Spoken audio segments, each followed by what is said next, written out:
Това е най-силното естествено противовъзпалително средство, което съществува.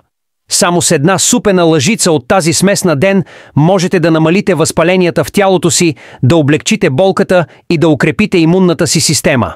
За да започнете, добавете 7 супени лъжици мед в стъклен съд с капак. Сега просто добавете една чайна лъжичка куркума на прах, също добавете една чайна лъжичка джинджифил на прах и накрая щипка черен пипер, за да увеличите противовъзпалителните ефекти на куркумата 20 пъти. Разбъркайте добре и нашият златен мед е готов. Комбинирайки тези съставки, вие създавате перфектна синергия, която помага в борбата с хронични възпалителни състояния като артрит. Но ползите от тази смес надхвърлят това.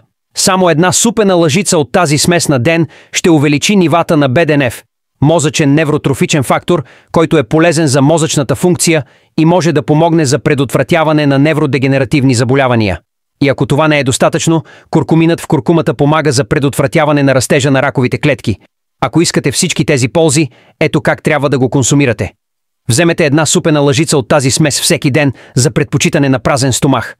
Ако вкусът е твърде силен, друг начин да го приемате е като добавите една супена лъжица директно в чаша мляко и разбъркате добре. Като правите това всеки ден, ще помогнете на тялото си да се предпази от дълъг списък от болести и да облегчите симптомите или болката, причинени от всякакви възпалителни състояния.